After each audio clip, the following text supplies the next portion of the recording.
Olá pessoal, estamos aqui para o primeiro episódio da série Da Nascente à Foz, Percursos e Desafios das Águas no Brasil. Esta série tem como objetivo divulgar e mobilizar as pessoas para o 26º Simpósio Brasileiro de Recursos Hídricos, que vai acontecer aqui no Espírito Santo entre os dias 23 e 28 de novembro. Esta série é uma parceria do Instituto Jones dos Santos Neves com a Associação Brasileira de Recursos Hídricos, a ABR Hidro, e a Agência Estadual de Recursos Hídricos, a AGER. Esse episódio tem como título Onde o Rio Nasce, o papel das cabeceiras. Eu sou a Mônica Morim e estou aqui hoje com o Pablo Jabor, que é diretor de estudos e pesquisas aqui do Instituto Jones dos Santos Neves, e com o Eberval Marchioro. O Eberval é doutor em geografia, professor da Universidade Federal do Espírito Santo e membro da comissão organizadora local do Simpósio Brasileiro de Recursos Hídricos. Sejam muito bem-vindos a esse bate-papo, Pablo e Eberval. Mônica. Obrigado, Mônica. Estar aqui com você, Eberval. E a gente vai começar com uma pergunta assim, bem direta para vocês, né? Por que é importante proteger as nascentes? Por que isso é tão essencial?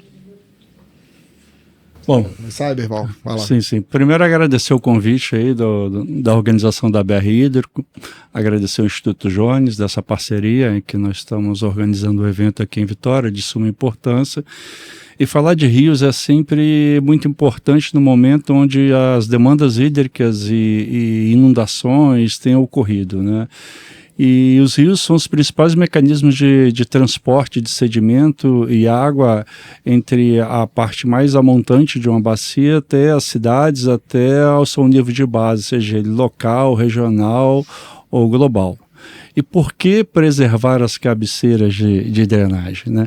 Cabeceira de drenagem é um termo muito interessante, que é um termo científico, mas coloquialmente nós podemos denominá-los de grotões, né? E no meio rural ou ambientes urbanos, por vezes nós ouvimos a expressão, ali tem uma grota que nasce um olho de água, então nós temos ali uma nascente. E por que preservar? Primeiro, porque os rios eles prestam um serviço geohidroecológico de fundamental importância para nós. E geomorfológico, ele transporta sedimentos e transforma também organismos vivos que possuem uma conectividade longitudinal, né, e uma conectividade lateral com as encostas. Então ele é um meio de transporte dessa energia e dessa matéria produzida ao longo da bacia.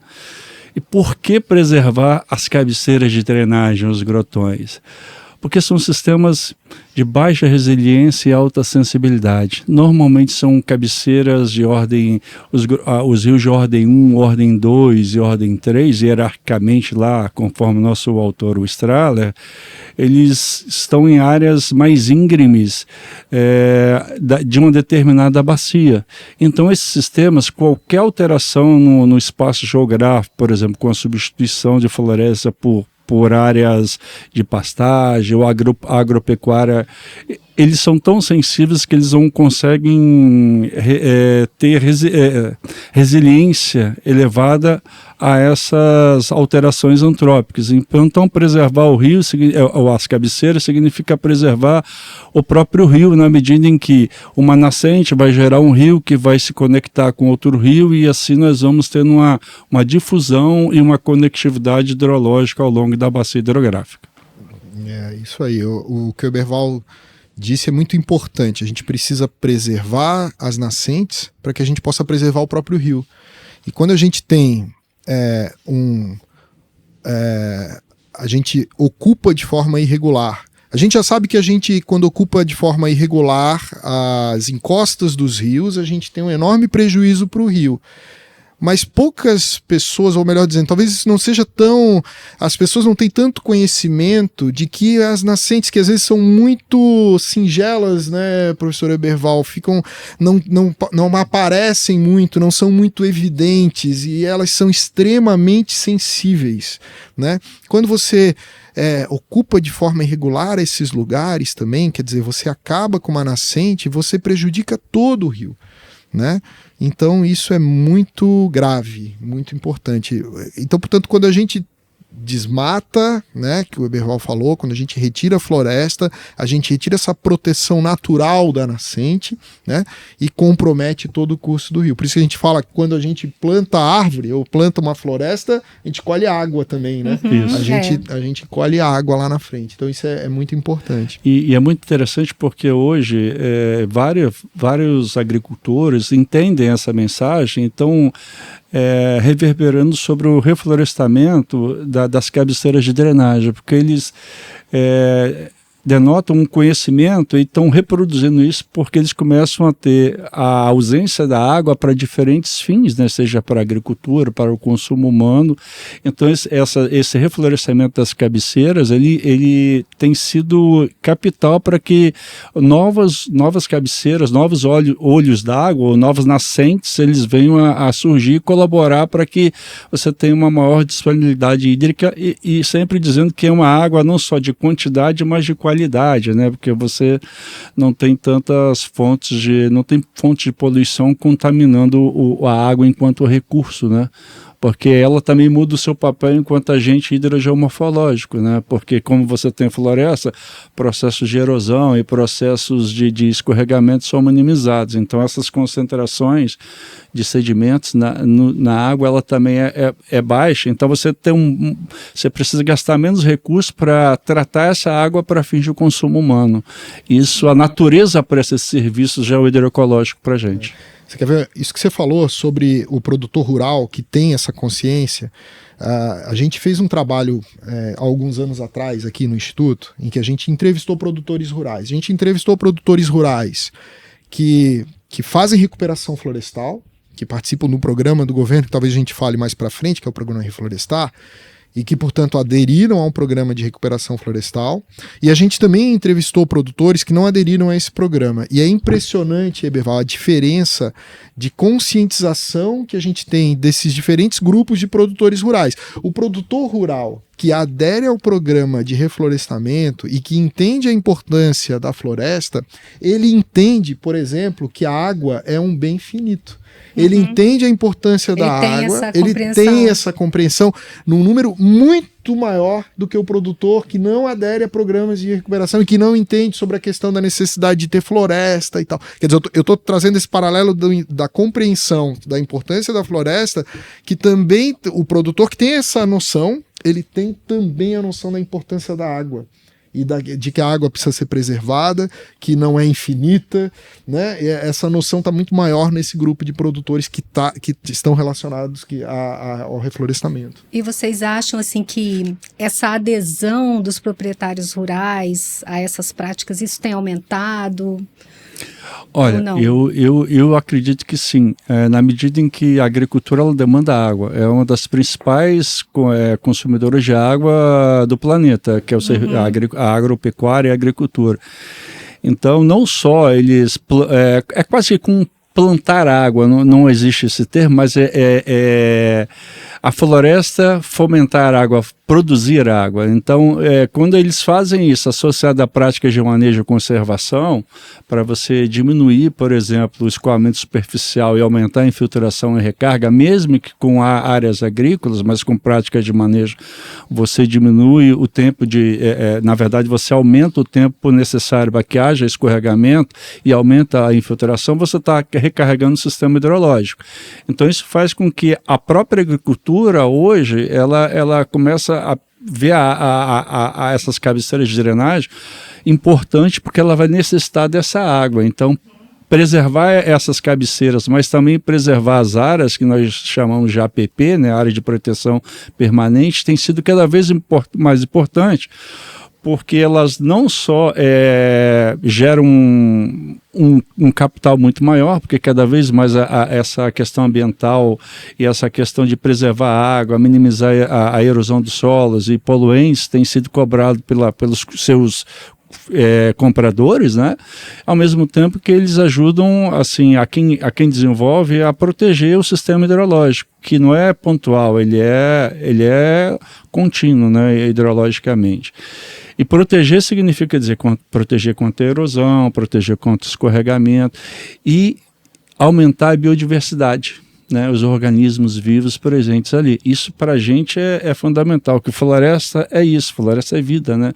Então a gente precisa, porque senão a gente vai perder o elemento mais importante, que é a vida na própria terra, vamos dizer assim. Eu acho que você está bastante otimista e eu não sei se hoje a gente tem a pergunta da Mônica sobre um aumento desse interesse do produtor rural.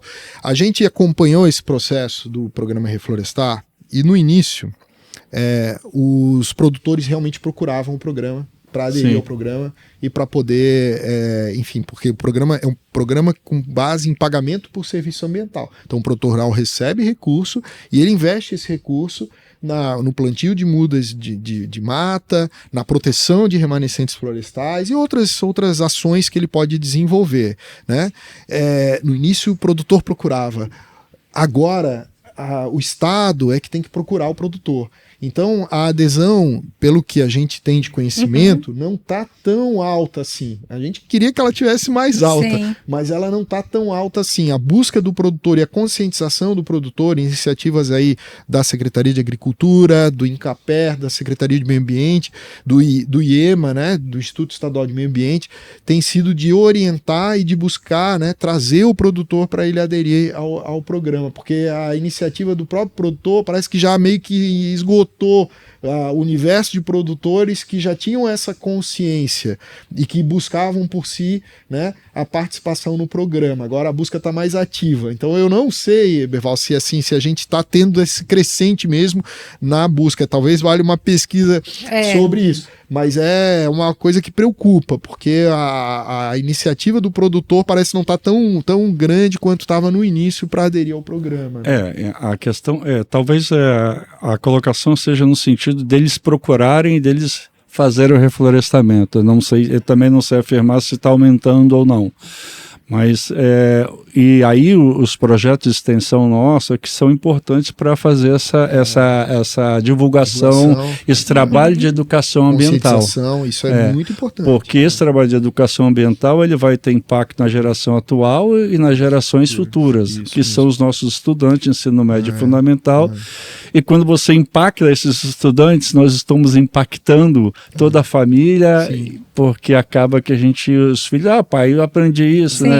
Isso é importante dentro do ambiente escolar. Né? A criança leva isso para casa, né? E acaba, mas você falou uma coisa interessante, Eberval, assim, que o produtor rural, enquanto usuário de água, ele tem essa preocupação com a disponibilidade da água, né, na propriedade, e, portanto, ele sabe da importância de se preservar essas nascentes. Nem todos sabem. Nem Mônica. todos. Esse aqui é o lance aí, é que nem Entendi. todos sabem.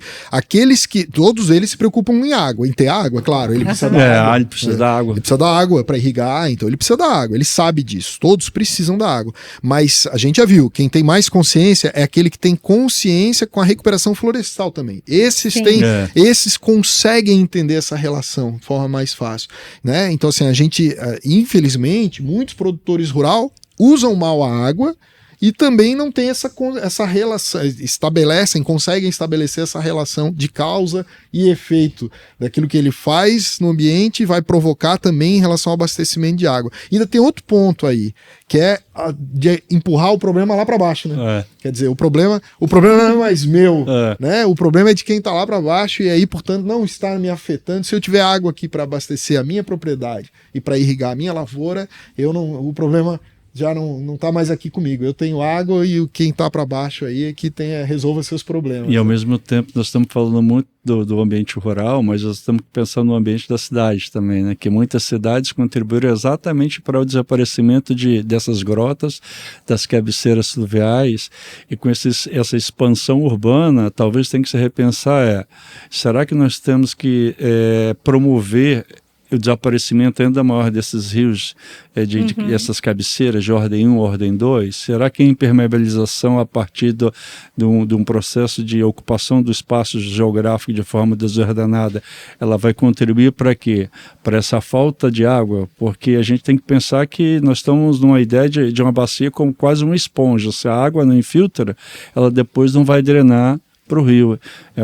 O fluxo duniano faz isso, aquele escoamento subsuperficial e subterrâneo. E aí, no período de inverno, aquele fluxo de base, que é o que alimenta o rio durante o período de seca, ele é enfraquecido. Então, as vazões, elas começam a diminuir e, consequentemente, você tem diminuição de disponibilidade de água, seja no ambiente rural, seja no ambiente urbano.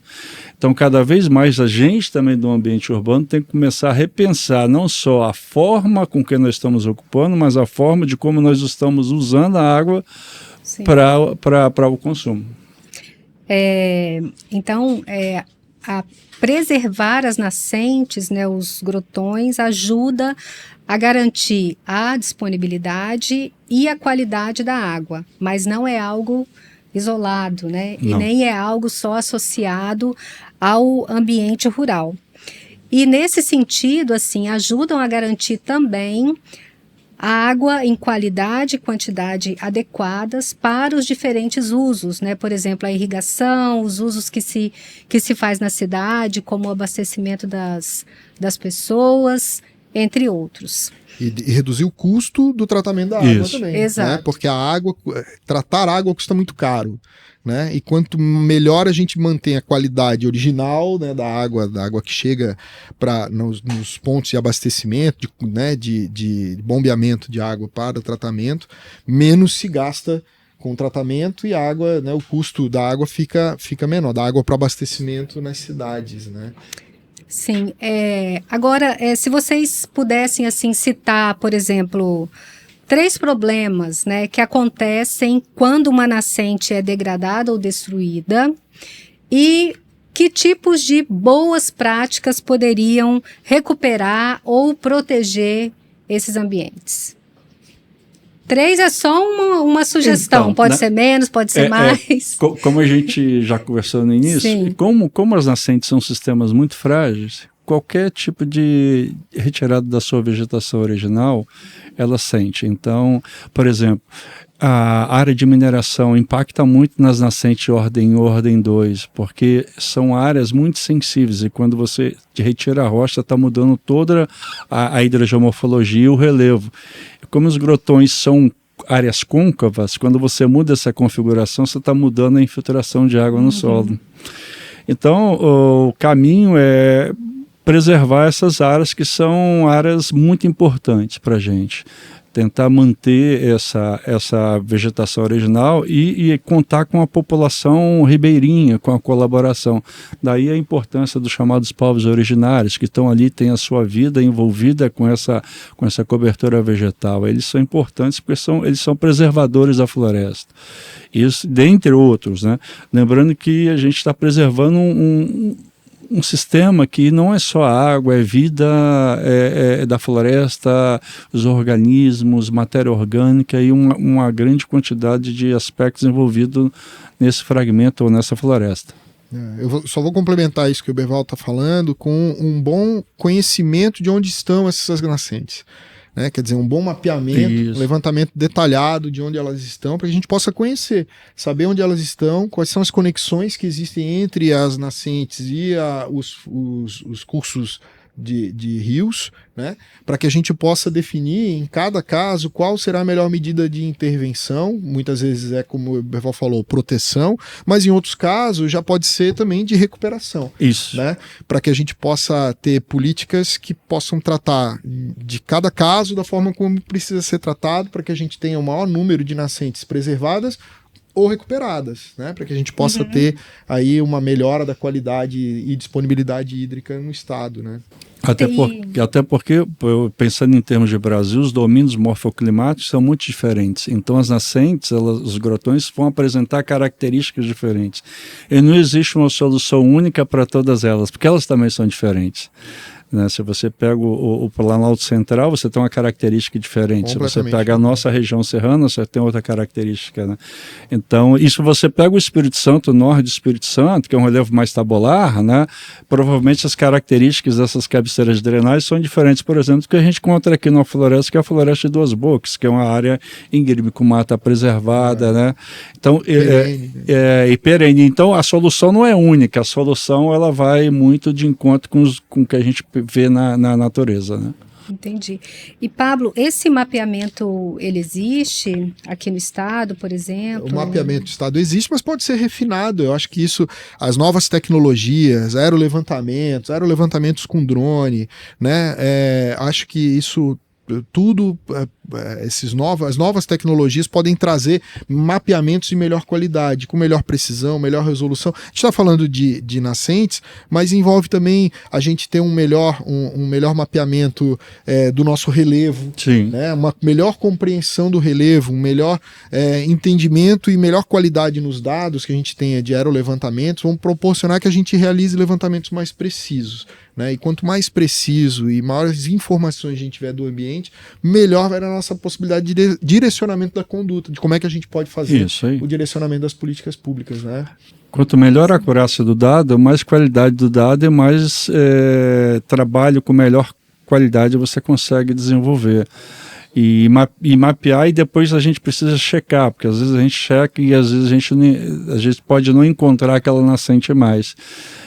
E isso é uma questão. Eu sempre falo que, por exemplo, quando você pega a região serrana do Espírito Santo, hoje você tem uma grande quantidade de condomínios surgindo. Então, talvez a minha preocupação maior é qual o impacto disso sobre as cabeceiras de drenagem, sobre os córregos de ordem 1, 2, 3, e qual o impacto disso sobre a produção de água, não só ali, porque é uma área de recarga do sistema, mas da conectividade até o exutório.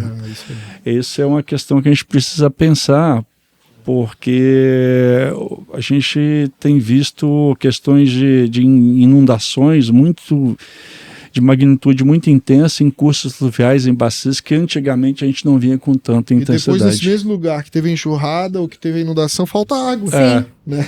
E pensar, isso que vocês falaram, assim, pensar de forma articulada, né? E já caminhando aqui para o final, gente, Berval, você falou dos povos originários, né, das pessoas que têm uma relação mais direta com esses tipos de ambientes. Como que essas comunidades, né, e outras mesmo, as comunidades urbanas, né, podem contribuir para a preservação das nascentes? Eu acho que o primeiro passo é envolvê-las dentro do processo de preservação. Né? Se você se sente envolvido, você acaba e consciente ambientalmente, como o Pablo colocou aqui para a gente, você acaba vendo a importância dessas áreas de nascente e que elas são importantes para fornecimento de água.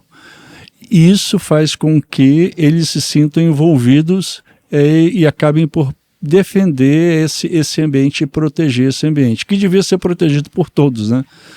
Porque esses ambientes são onde surgem os nossos nascentes, os nossos rios, os nossos córregos bem pequeno, e depois vai se conectando, formando bacias hidrográficas enormes, como nós temos no Brasil.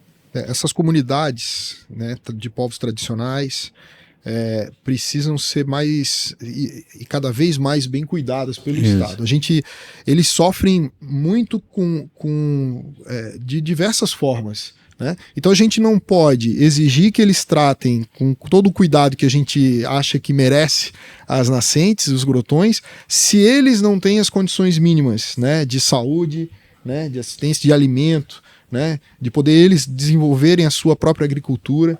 Então, quer dizer, é papel também do Estado, né, em suas diferentes instâncias, promover para essas comunidades, né, o mínimo de condições de vida e bem-estar social.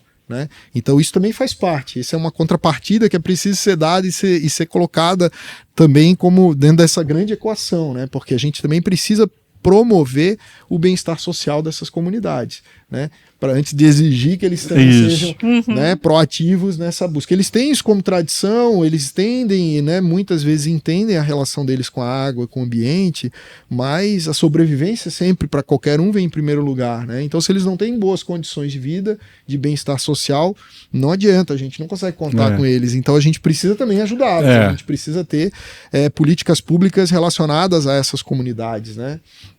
Acho que isso é muito importante. Eles cuidam inerente à própria atividade, é quase que eles estão ali, eles já estão tão acostumados com aquilo, com aquele cuidar, mas o que o Pablo coloca é muito importante, porque a gente tem que pensar que eles também estão prestando um serviço, olha essa coisa, estão prestando um serviço para a gente, que a gente precisa também ter políticas públicas para valorizar esse serviço que eles estão desenvolvendo para nós. Ok, então tem uma relação aí, né, com as pessoas, uma relação que é do ambiente rural, mas que também está relacionada com os ambientes urbanos, né? É isso aí. Tudo de forma integrada, né? E que tem questões sociais e econômicas que também estão ligadas aí à preservação das nascentes, né, das cabeceiras. Porque quando você preserva a nascente, você faz isso ao longo da bacia, você está preservando um sistema hidrológico que fornece água para a gente. Isso cada vez mais tem demandado de nós uma preocupação com as florestas, a preocupação com a quantidade, mas e com a qualidade da água. A gente nunca pode esquecer disso. Sim. Berval, Pablo, muito obrigada por essa conversa tão agradável. E se você quiser saber mais sobre esse assunto, sobre outros temas relacionados à água, acompanhe essa série. Esse é só o primeiro de 10 episódios que vão compor aí a série da Nascente à Foz, Percursos e Desafios das Águas do Brasil.